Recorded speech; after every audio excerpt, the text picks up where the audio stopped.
Sans transition, Romain Ambron pour les audiences de ce week-end. On va commencer avec les primes d'hier soir. Et c'est TF1 qui est en tête. Effectivement, avec sa soirée cinéma Argo avec Ben Affleck et TF1 qui peut se targuer d'être en tête. Ce matin, 4 100 000 et 18,1%. Un petit score pour la case cinéma de la une hier soir. Mais elle est bel et bien sur la première marche du podium. Deuxième place, eh bien, c'est pour M6 et Capital qui s'intéressait hier soir au gaspillage de l'argent public. Une émission qui a fait bondir pas mal de téléspectateurs et qui fait bondir aussi M6 niveau audience, 3 740 000 téléspectateurs et 15,9%. C'est un record pour le magazine d'M6. On n'avait pas vu un tel score depuis novembre 2013. C'est donc une réussite. On en parlait ici même sur Europe 1 vendredi matin.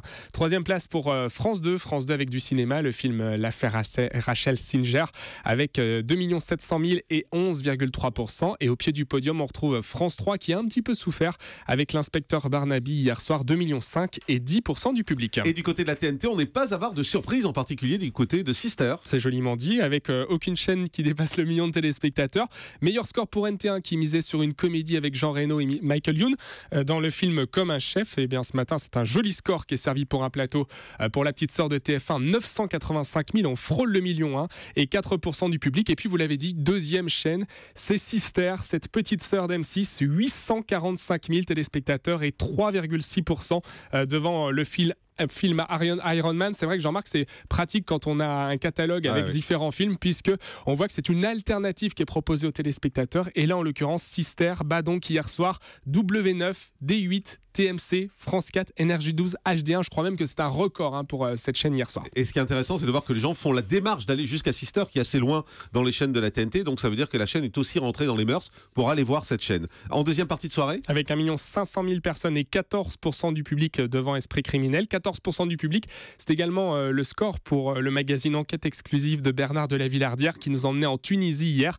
1 400 000 personnes. Alors, on fait un petit coup d'œil du côté des audiences des primes de samedi. Eh bien, samedi, la surprise, c'est que TF1 a terminé en tête. France 2, voilà, a battu TF1. France 2 a terminé en tête avec le plus grand cabaret du monde. 3 700 000 et 18,6% pour Patrick Sébastien.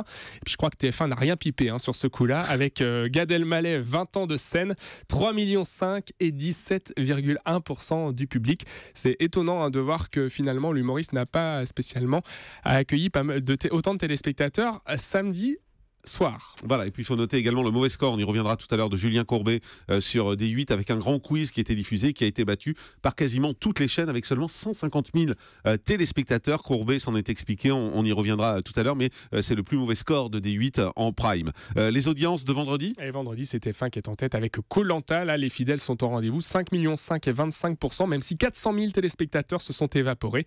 Il faut dire que France 2, la concurrence était rude avec le retour de Candice Renoir, 4 millions 18,7%, c'est 200 000 téléspectateurs de plus que l'an dernier. Merci beaucoup Romain.